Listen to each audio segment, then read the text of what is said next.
Hola, mi nombre es Vladimiro Vázquez y soy pastor de Visión de Fe en Guatemala y quiero darle la bienvenida a nuestra comunidad virtual, en la cual semana a semana lanzamos una prédica desde las Escrituras con la intención de ayudarlo en su crecimiento espiritual. Por favor, si usted tiene una duda o cualquier comentario, háganoslo saber y con mucho gusto nos estaremos poniendo en contacto con usted. Que Dios lo bendiga, que lo guarde en todo lo que usted es y hace. Hasta pronto.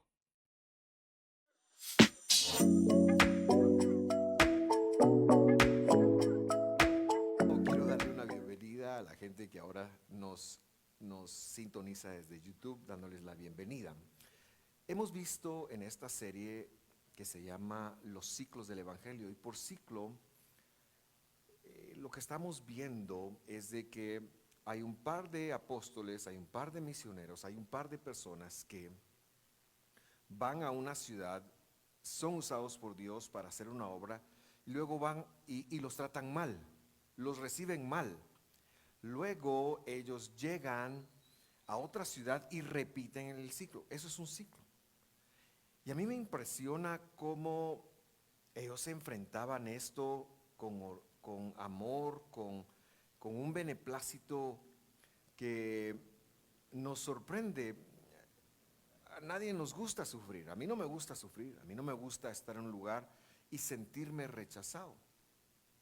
Pero es que esta gente no solo se sentía rechazada, esta gente vivía el rechazo, y no por cómo se veían, no por a qué equipo le iban, no por su raza, sino porque ellos representaban a alguien. Hoy veremos el tema el respaldo de Dios, pero este está muy atado con lo que veíamos la semana pasada. La semana pasada hablábamos de la valentía y el denuedo que requiere ser creyente. Le voy a decir algo. Eso de ser creyente no es para pusilánimes.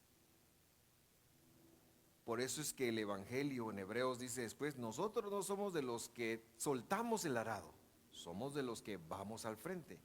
Y es que al que Dios llama, no puede dejar a Dios. Ese es como el punto. ¿Cómo dejar a Cristo? ¿Cómo dejar a Dios? No podemos. Entonces, con esta plataforma leemos el versículo de la semana pasada y vamos a nuestro tema. Dice, con todo esto, ellos continúan, es decir, con un rechazo, ellos continuaron mucho tiempo hablando con valentía, dice esta versión, en el Señor sobre la palabra. Yo ahí le puse una palabra rara que dice, que es la palabra que aparece en el manuscrito griego, que es la palabra logos, de su gracia, concediendo que, ¿quién concedía? Dios lo concedía, que se hicieran señales y milagros o y prodigios por medio de las manos de ellos. Cuando hablamos de un evangelio de poder, de un evangelio de Dios, es muy fácil desear vivir con ese poder. Yo quisiera tener una capa como la de Elías, llegar a Matitlán y partirlo y que se abriera y pasar, ¿verdad? El lago, así como Elías hacía con los ríos. Yo quisiera tener la vara de Moisés para partir eso. Esos son prodigios. Esas son cosas que suceden. Lo que no son, lo que no son es la meta ni el fin de Dios para el creyente. Son un resultado de algo más. Son un resultado de algo más. Y cuando hablamos de ese respaldo de Dios, por eso yo quiero empezar de esa forma, porque si yo soy honesto, cuando a mí me han hablado de vivir el evangelio de poder, a mí sí me gustaría, por cuestiones egoístas, tener la capacidad de sanar y de hacer cosas que alguien más no hace. Pero repito, en la Biblia, ese nunca es el fin, ese nunca es el propósito, ese es el resultado. ¿Resultado de qué? Es que ahí dice que Dios concedía. Dios es una concesión. Es como cuando usted le dice a su hijo quiere chicle y usted le dice no. Y él le y entonces dice bien. y no, y sí, y no. Y de pronto usted se le ocurre la brillante idea de decirle, está bien, pero si te lavas los dientes, ¿qué va a hacer el niño? Órale. Eso es una concesión. Eso es una concesión, es una excepción a la regla. Entonces yo quiero centrar su atención para conectar cuál es el respaldo de Dios, cómo vimos el respaldo de Dios, en dos conceptos que están en este versículo. El primero es el concepto, por supuesto, de logos. Ahí le puse el concepto griego y el concepto arameo, ¿verdad? Usted sabe que a nosotros nos gusta profundizar un poquito y eso es lo mismo. Ahí lo va a entender usted. Si usted no lo entiende ahorita, no se preocupe. Tal vez de logos hemos oído hablar un poquito porque es más común. Por ejemplo, es lo que traducen la palabra como verbo. En el principio era el verbo. Ahí la palabra que está es logos. Logos. Pero el logos traducía un concepto teológico del primer siglo, que es Memra. Por eso se lo puse ahí también. Si usted no lo entiende ahorita, no se preocupe. Ya voy a hacer una conexión importante. Ahora, ¿qué significa entonces logos? Porque yo quiero que usted note algo. Esta gente estaba dispuesta a dar la vida por el logos. Para nosotros, el logos, si lo entendemos así, si entendemos logos como palabra, que es su traducción literal, podríamos pensar que se trata de algo. No se trata de algo, se trata de alguien. Eso es muy distinto. Algo es un objeto, alguien es una persona. Cuando la Biblia está hablando de logos, entonces está hablando de alguien. Y se lo voy a adelantar. Es la referencia a Dios en su calidad de parecerse a uno de nosotros. Es Dios tomando una forma humana. Es Dios más o menos de 1,65 quizás en ese momento, morenito, porque eran morenitos. Yo no sé si usted ha visto cuadros que pintan los europeos del canchito con su pelo largo, ojos azules. Jesús no era así, hermanos. Olvídese de eso. Jesús no fue así. Jesús era mediterráneo, quispinudo, bajito, morenito, barbudito, peludito quizás, porque así son ellos. Pero es que eso no nos importa a nosotros. Eso no es lo importante. Lo importante es que Dios vino a la tierra y la referencia es la palabra logos. Esta gente, entonces, no estaban dando testimonio de algo, porque logos no es algo. Esta gente no estaba dando testimonio de una nueva religión. Llegaron a las bases fariseas de esta ciudad y no están hablando de una nueva enseñanza. Eso es algo que nos tenemos que aclarar. Nosotros no representamos una enseñanza, nosotros representamos a alguien. Es a Dios cuando estuvo aquí en la tierra. Porque Dios fuera de la tierra es incomprensible. Es incomprensible, es que Él es omnipotente y ya esa palabra no computa en nuestra mente porque para nosotros, ¿qué es alguien omnipotente? No hemos conocido nunca a alguien así, no hemos visto a alguien nunca así. Es todopoderoso. La palabra logos entonces es una de las funciones del único Dios cuando vino aquí a la tierra. Y está basada en la Biblia. Vamos a recordar una conversación que Dios, el mismo Dios, tuvo con Abraham. Abraham es uno de mis personajes favoritos en la Biblia. Dios lo escogió para darle el pacto de pactos. Y en esos idas y venidas de Abraham, un día Abraham a los 100 años tiene a su hijo en brazos fidelmente, el hijo de la promesa. Imagínese usted, 100 años cargando, chineando a su hijo, pero es su hijo, es el que usted ha deseado tanto tiempo. Dios le da a su hijo, se llamaba Isaac.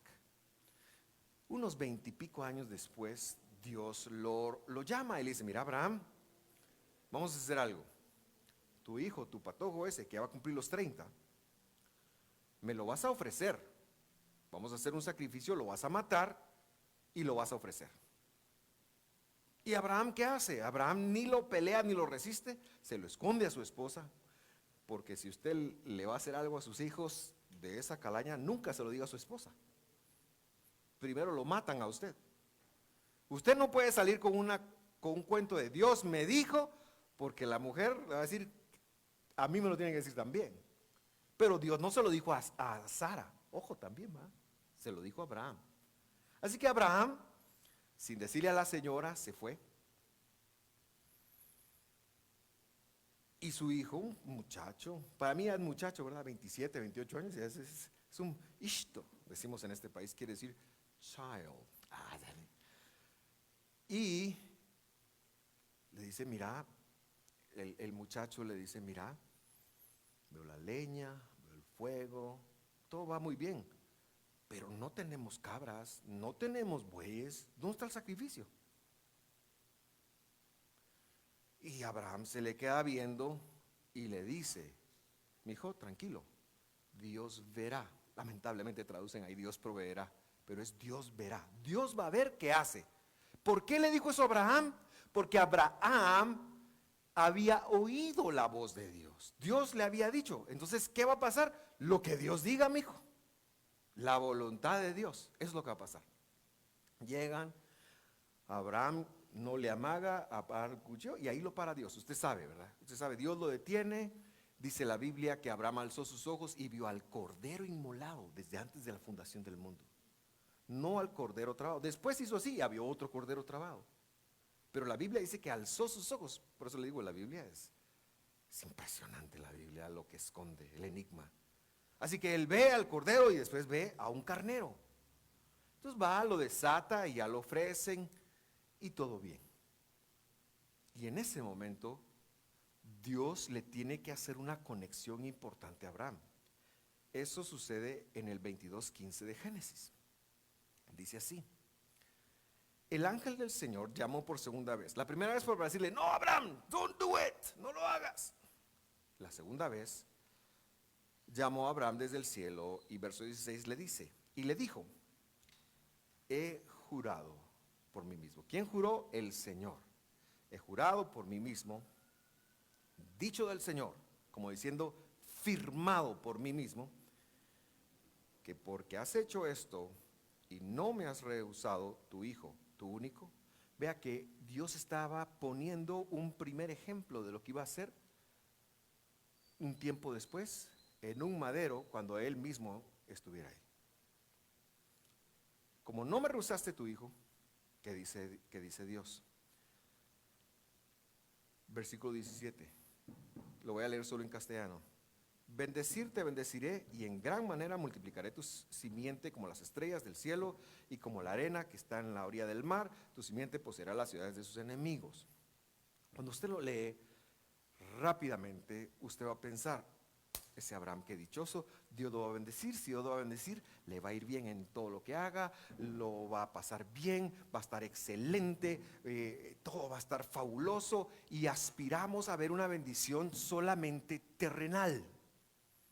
Abraham en este momento de su vida le quedan 40 años de vida, más o menos ha vivido 130 años, murió a los 178, si no estoy mal.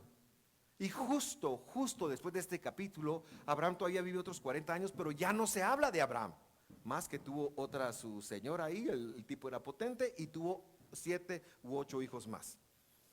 Pero la historia se centra en Isaac. Entonces cuando leemos la Biblia así, sí, que Dios lo bendiga, es lo mejor, todos aspiramos a la bendición, pero la Biblia no está hablando de eso. Ese es el problema. Ese es el problema de entenderla en castellano, porque bendecir para nosotros es que Dios va a dar una palabra y que le vaya bien. Bendecir en la Biblia es otra cosa. Bendecir es, yo te voy a adoptar para que vivas conmigo para siempre. ¿Qué le está prometiendo ahí? Le está prometiendo la salvación, hermanos. yo te voy a adoptar, te voy a hacer mi hijo y te voy a multiplicar. Y no le dice tu descendencia, tu simiente. Lo que está diciendo es que el modelo que voy a usar contigo de adoptarte a ti, lo voy a usar con todos los demás. Por eso Pablo dice que Abraham es el padre de todos nosotros los que somos de la fe. ¿Por qué? Porque cuando Dios nos llamó, nos adoptó para ser sus hijos. La bendición nuestra no es física. No se pierda usted en eso. Por supuesto que hay muchas promesas que Dios va a proveer, pero no pensemos que si yo soy un mal administrador, Dios me va a salvar de mis tonteras. No funciona así. No funciona así. No es que como Dios me va a decir porque yo no sé manejar mi pisto o porque no trabajo o por lo que sea, entonces Dios tiene que ver qué hace porque me tiene que bendecir. No, no funciona así. Hay una corriente que sí lo predica así, pero no funciona así. Dios lo que le prometió es que lo iba a adoptar para darle vida eterna. Y si lo va a adoptar, por supuesto que va a proveer para cada una de sus necesidades conforme a sus riquezas en gloria. Por supuesto que va a proveer, por supuesto que va a dar, por supuesto que Él va a cuidar de nosotros. No es que Dios no vaya a cuidar de nosotros, Dios va a cuidar de ti, pero tienes la palabra de Dios que te guía para que en esa guía tú vayas aprendiendo cómo ser mejor, cómo prosperar, porque entonces harás prosperar tu camino y todo te saldrá bien. Claro, cuando escuchamos la voz de Dios expresada en su palabra. Así que ahí no le está prometiendo casas, carros, puntos, no, le está diciendo, te voy a salvar. Abraham le creyó tanto que lo único que tuvo en posesión fue que pagó 20 millones aproximadamente de quetzales por una cueva para enterrarse. Eso fue lo único que tuvo. Abraham no tuvo casas, bueno, sí tenía ganado y eso, pero al final del día, lo único que ostentó como una posesión de él fue un sepulcro. ¿Por qué? Puso a su mujer ahí y luego le dijo a sus hijos, póngame ahí, porque un día, de ahí me voy a levantar. Eso fue lo que él entendió. Eso fue lo que significa bendecirte, bendeciré. El Evangelio lo dice. Hechos 6:13. Porque cuando Dios hizo la promesa a Abraham, puesto que no podía jurar por otro mayor, juró por sí mismo diciendo, de cierto te bendeciré con gran bendición y te multiplicaré en gran manera. Es decir, tú vas a ser el modelo con el cual yo voy a adoptar a la gente. Y voy a dar vida eterna. Vida eterna. El Evangelio, entonces, el Logos, entonces, es el esfuerzo de Dios, que habiendo jurado por él mismo, no iba a mandar a un ángel a salvarnos, no iba a mandar a un hombre a salvarnos, no iba a mandar cualquier otra cosa, sino que él mismo iba a venir. Eso quiere decir Logos. Eso quiere decir Memra. Entonces, cuando esta gente iba, yo sé que tal vez esto no es como muy fácil de conectar. Le doy un consejo, escúchelo de nuevo en las prédicas, de verdad. Yo sé que esto se va a ir haciendo vida, pero la palabra latina bendicere, de donde viene el verbo bendecir, quiere decir hablar bien, pero no es eso lo que quiere decir la palabra berajá, que es la que Dios usa ahí. Berajá quiere decir te voy a adoptar, te voy a traer a mis rodillas y te voy a hacer mi hijo. Baraj, rodilla, berajá, te adopto, te tomo como mío. O sea, yo lo que quiero es que eventualmente Dios dice, un día estemos juntos con un propósito eterno. Esa dicha, hermano. Y esta gente iba diciendo eso. Y la gente decía, no, ¿cómo es posible que Dios haya venido? Es que lo que peleaban es, Dios no pudo haber venido. No, no, no, el Mesías en el que nosotros creemos va a ser un militar que va a venir y va a arrastrar a todos los romanos y nos va a devolver lo temporal.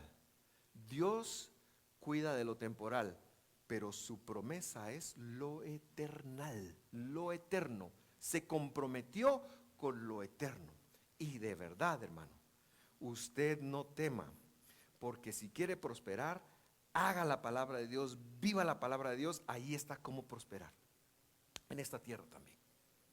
En esta tierra también. Usted no se preocupe, hay que trabajar, hay que ser generoso, ahí está, ¿verdad? Cuando usted se enfoca en eso, ahí va a estar.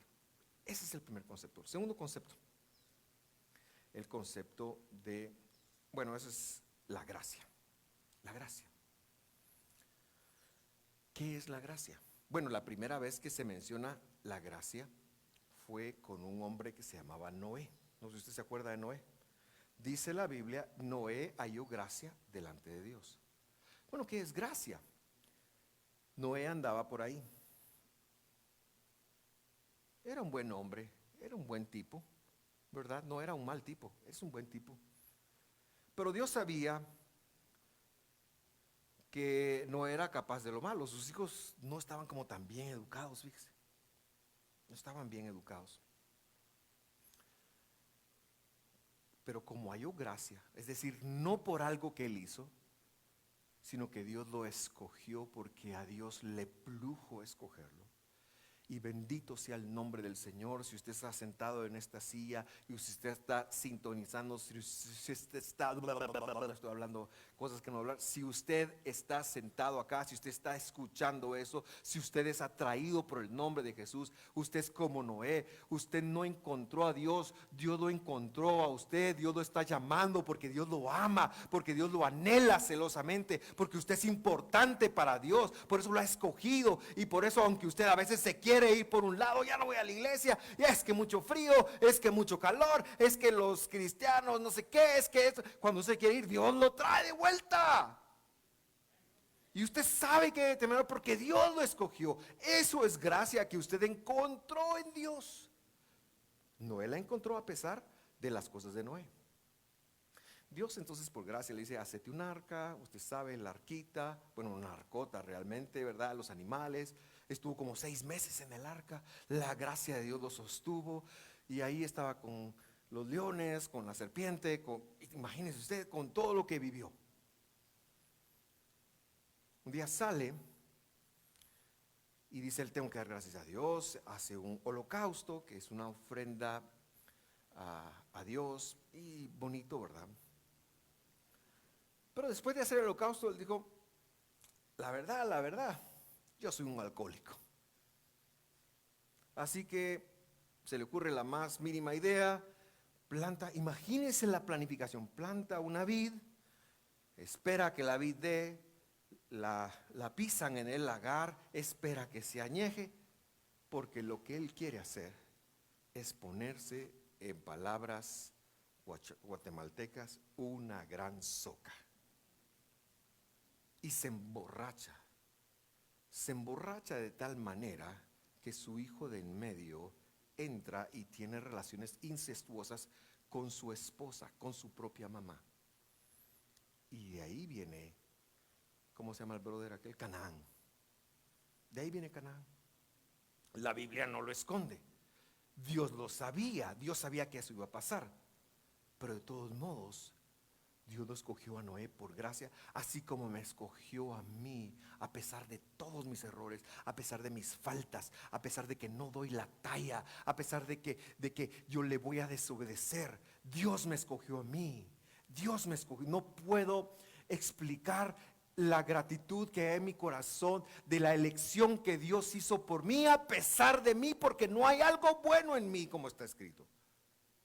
Eso sí. Eso sí. La gracia no es, y lo digo muy enfáticamente, permiso para ser humano y pecar y fallarle a Dios. No, no, no, no, señores, no malentendamos la gracia. La gracia es que Dios nos escogió, pero si nos escogió, si Dios te escogió a ti, si tú sientes a Dios, Dios demanda de ti un proceso. Y esa es la otra cosa que ellos están explicando. Mire, 2 versículos. Efesios 4:13 dice, hasta que todos alcancemos la unidad de la fe, fidelidad le pongo yo ahí, y del conocimiento del Hijo de Dios, o sea, del Logos, hasta ser un hombre, pero usted por favor coloque ahí mujer también, hasta ser un humano de plena madurez, hasta la medida de la estatura de la plenitud de Cristo. Ahí hay un proceso. Está hablando de por qué Dios dejó los ministerios, por qué Dios dejó a los pastores maestros, a los profetas, a los evangelistas. De eso está hablando. No está hablando de que el apóstol puede decretar las tonteras que hoy oigo decretar. No está hablando de eso. Está hablando de que Dios escogió siervos para que trabajen en el perfeccionamiento de aquellos a quienes Dios les ha extendido gracia. A los que Dios les extendió gracia, Dios tiene la expectativa de que trabajen en ser perfeccionados. Es decir, un verdadero creyente es alguien que le falla a Dios y lo sabe, pero que se vuelve a Dios después de haberle fallado. Y que no solo se vuelve a Dios, sino que trabaja en no fallarle más. No nos demos por vencido. 7 veces cae el justo, está escrito. ¿Y cuántas veces se levanta?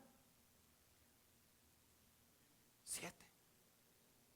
O sea, 7 es un número muy interesante. 7 quiere decir las veces que se caiga. 7 quiere decir plenitud. Las veces que el justo se cae, las veces que el justo se levanta. Un justo o un justificado realmente no se queda tirado, se levanta y sigue trabajando. Así que si a usted entre caída y caída le tomaron 15 años, no se preocupe, de todos modos Dios tiene para usted, pero que no le tome 15 años, porque la vida allá afuera sin Cristo es muy dura y muy difícil.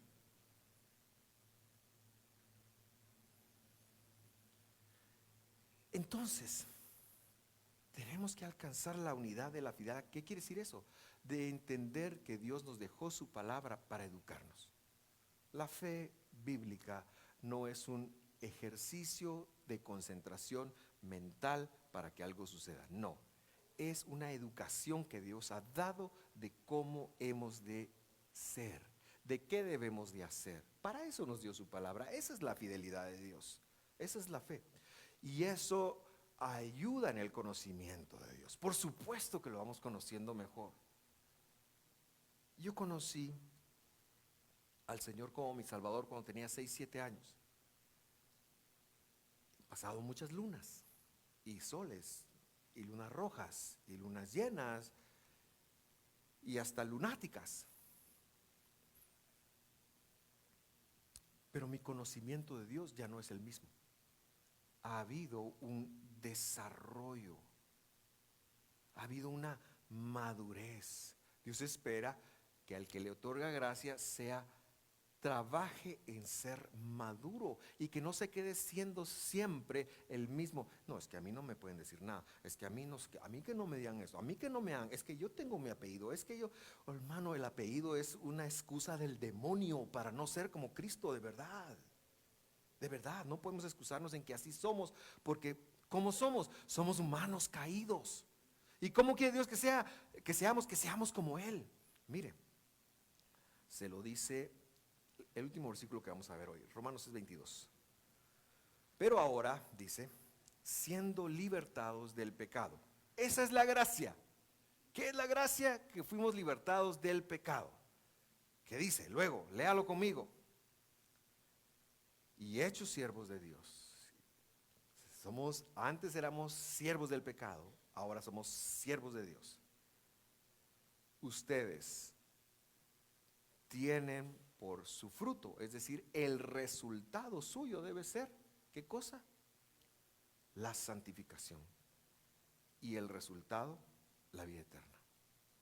Un creyente debe conectar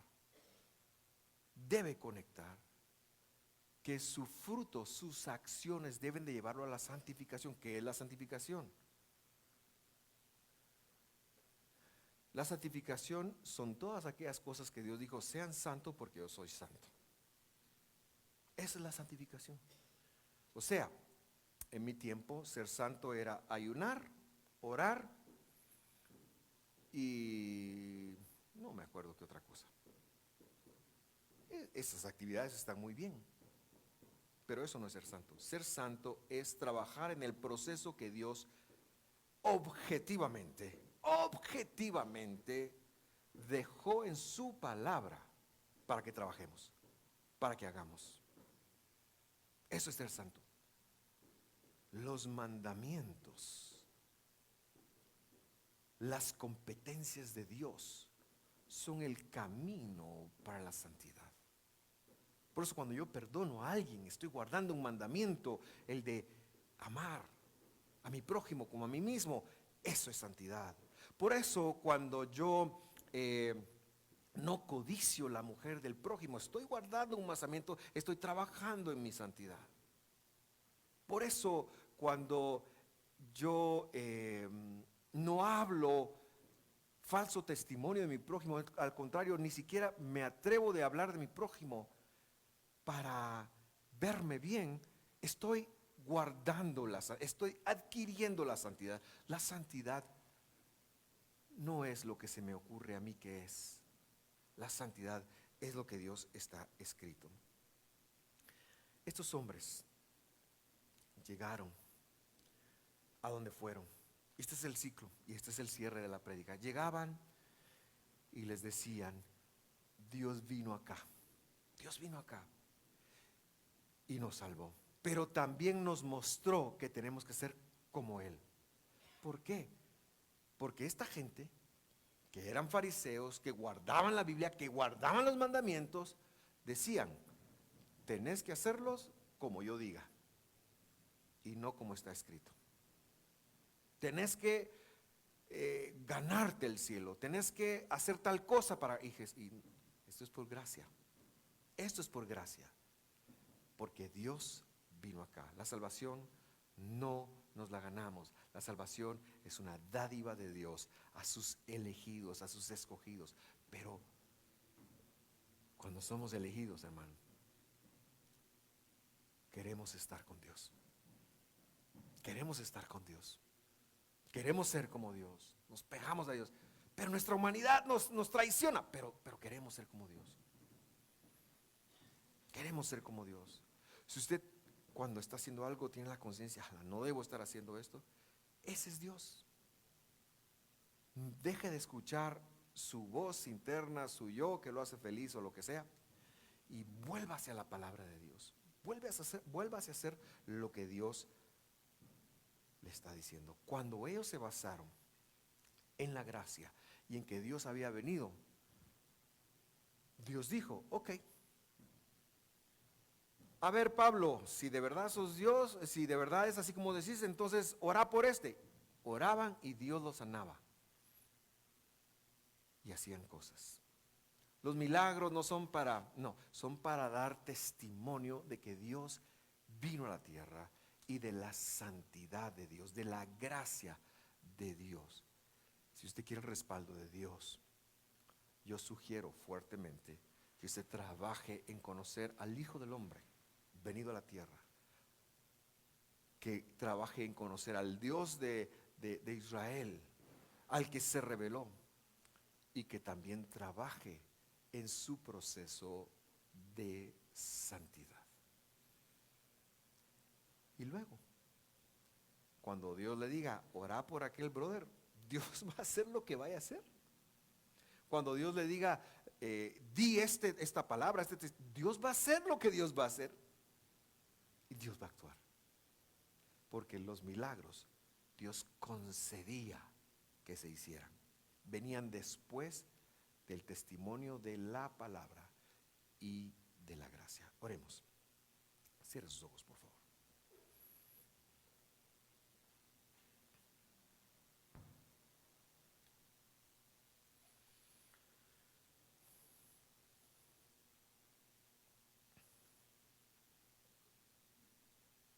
A veces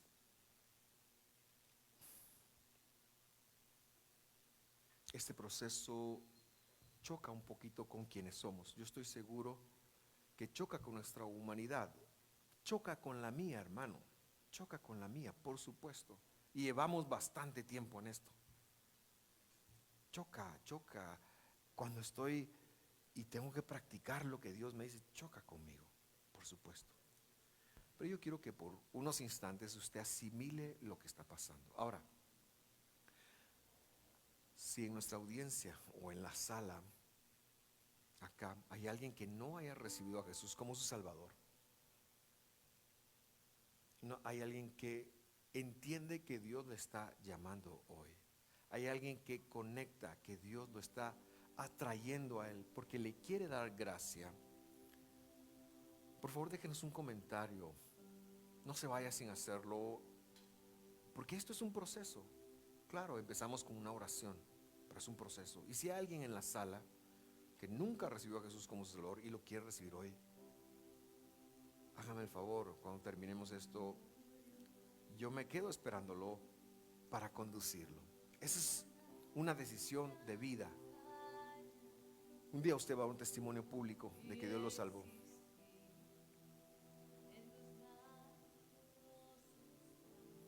Pero si Dios lo llama, escuche su voz. No se vaya de aquí sin Dios. No se vaya de aquí sin tomar un paso. A todos los demás que ya somos creyentes, yo quiero invitarnos a caminar en la gracia de Dios. Dios te amó en gracia. Te amó porque te amó. Te llamó porque te amó. Te llamó por su sola potestad. Pero hay que caminar en ella. Hay que caminar en ella. Y yo quiero invitarte esta mañana a conectar eso, a hacer ajustes en tu vida. Todos los que estamos acá, que hemos creído en Jesús, necesitamos hacer ajustes para ser cada vez más como el varón perfecto.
Sí,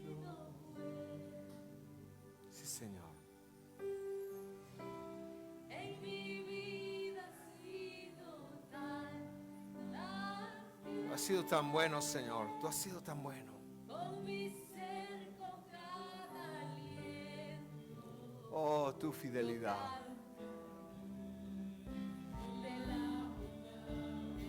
Sería bueno que lo cantáramos todos.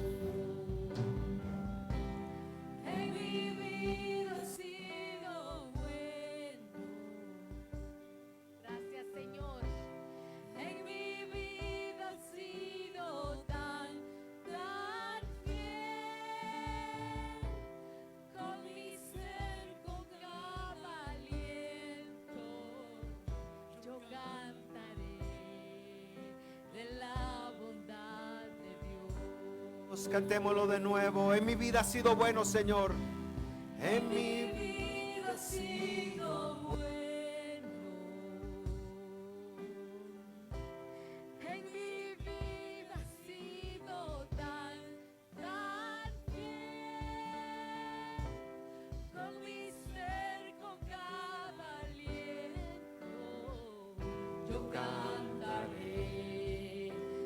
la bondad de Dios. Quiero que ore conmigo esta mañana. Ore conmigo y dígale al Señor, ayúdame a seguir tu fidelidad. Ayúdame a seguir tus pasos, Señor. Ayúdame, revélate a mí. Revélate a mí. Revélate, Señor, esta mañana, por favor, a mí. Ayúdame a caminar en esa gracia. Ayúdame, hoy conectamos, Señor, que tú has sido tan bueno que nos llamaste. Y tu llamado es el primer paso. Pero, Señor, ¿cuáles son los demás? Señor, ¿a dónde vamos de acá? ¿A dónde vamos en un momento cuando estemos fuera de acá? Cuando estamos en el mundo en donde nos desenvolvemos. ¿Cómo hacer? ¿Cómo hacemos? Señor, danos esa parte. Ayúdanos a caminar en gracia. Ayúdanos a otorgar gracia donde quiera que vayamos. Ayúdanos a trabajar en tus preceptos en nosotros. Ayúdanos a rendir nuestro corazón a ti. Ayúdanos a conectar que tu palabra está sobre todo, Señor, incluso sobre nuestras experiencias personales. Está tu palabra. Ayúdanos a caminar dándote gloria. Ayúdanos a vivir, a ser como ese pueblo del libro. En el nombre de Jesús. Mi vida ha sido bueno. En mi vida ha sido tan fiel. Con mi ser, con cada aliento, yo cantaré de la bondad de Dios. En mi vida ha sido bueno. Gracias, Señor. Gracias, Señor. En mi vida ha sido tan fiel. Con mi ser, con cada aliento, yo cantaré de la bondad de Dios. Yo Cantaré. de la bondad Sí, Señor. de Dios. Yo cantaré de la bondad de Dios. Gracias, Señor. Qué canción más hermosa. Y creo que cantar la bondad de Dios es importante. Quiero animarte a hacer algo más. Vive la bondad de Dios. Vive la bondad de Dios. Vive la bondad de Dios. Vive la gracia de Dios. Vive la bondad de Dios. Gracias, Señor. Bendito sea el Señor. Bendito sea el Rey del universo. A Él nos rendimos. Su mano tomamos. Él nos guía. Y veremos su respaldo. Amén. Y amén. Amén. Antes de despedir la transmisión, vi un par de comentarios que quiero honrar. Quiero mandarle saludos a Yemima Valle, allá en Monterrico. Y quiero mandarle saludos a Guayo, que también nos comentó la transmisión esta mañana. Marielos, gracias por sintonizar.